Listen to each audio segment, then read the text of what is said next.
আসসালামু আলাইকুম। আমি এখন বানাচ্ছি খুবই মজার একটা সালাদ। এটা যদি আপনি রাত্রে ডিনারের বদলে খান, রাত্রে খাওয়ার বদলে খান, তাহলে শরীরের বাড়তি চর্বি মেদ যেগুলো আছে এগুলো কমে যায়, ওজন কমাইতে খুবই সাহায্য করে। ঘরে থাকা সাধারণ জিনিসপত্রই তৈরি করে ফেলতে পারবেন, স্পেশাল কোনো সস কিংবা কোনো কিছুর প্রয়োজন হয় না। তো আসেন দেখি শুরু করা যাক।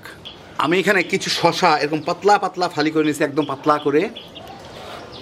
এগুলো ভালো মতো ধুয়ে তারপর ফালি করে নেওয়া। এখন এর মধ্যে আমি 1 টেবিল চামচের মতো লবণ মিশাবো।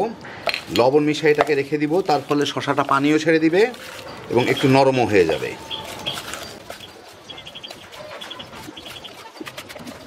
ভালো মতো মিশিয়ে রাখলাম। অন্তত 10-15 মিনিট আমি এটাকে রেখে দিব। 10 মিনিট পরে দেখেন এইগুলা অনেক পানি ছাড়ছে। এই যে এখন আমি এগুলাকে আলতো করে চিপে, মানে যাতে ভর্তা হয়ে না যায়, হালকা করে চিপে পানি ফেলে পাশের আরেকটা গামলায় নিয়ে দিব। এটা ধোয়ার দরকার নাই, এর সাথে যেটুকু লবণ পানি আছে সেইটুকুই আমাদের যথেষ্ট, কারণ আমি এটা রান্নার সময় লবণ দিব না। সালাদটা যদিও সালাদ, কিন্তু এটা একটু রান্না হবে। যাই হোক, এভাবে চিপে চিপে আমি পানিগুলোকে উঠায় নেব, ফেলে নেব আর কি। আবার বেশি চাপ দেওয়া যাবে না, যাতে এটা ভর্তা হয়ে না যায়, কারণ এটা কিন্তু এমনি নরম হয়ে গেছে। এ দেখেন, বুঝতেই পারতেছেন একদম নরম হয়ে গেছে এগুলা।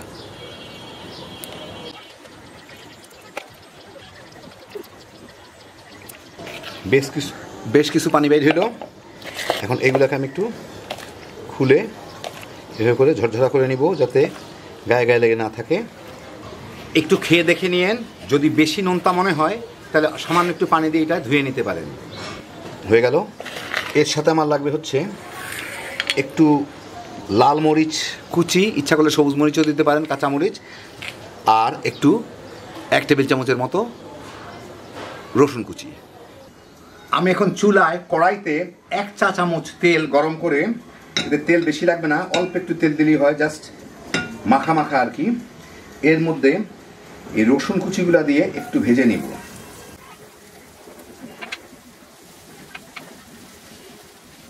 আমি হাই আর মিডিয়ামের মাঝামাঝি রান্না করতেছি। রসুনগুলো একটু বাদামি হইলেই এর মধ্যে আমি এই মরিচের কুচিগুলা দিয়ে দিব, দিয়ে এর সাথে একটু নাড়াচাড়া করে নিব, তাহলে ফ্লেভারটা ভালো আসে।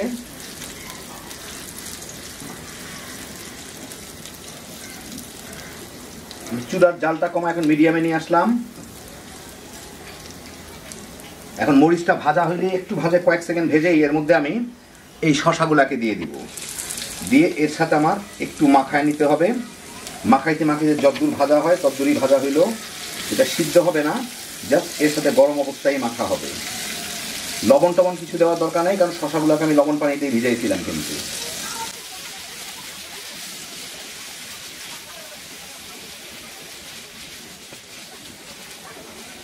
জাস্ট শসাগুলাকে গরম তেল আর গরম রসুনের সাথে মেখে নিলেই হবে।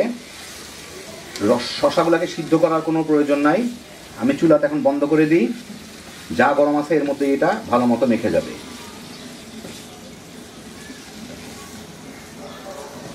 বাস, ভালো মতো মেখে নিলাম আমি।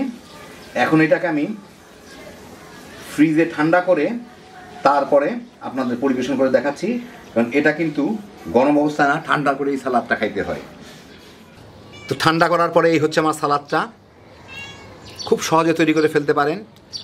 এটা টেস্ট বাড়ানোর জন্য কেউ যদি চান সামান্য একটু নর্মাল ভিনেগারের সাথে অ্যাড করতে পারেন, কিংবা অ্যাপেল সাইডার ভিনেগার থাকলে ওইটাও দিয়ে নিতে পারেন। রাত্রে ডিনারের বদলে এটা খান,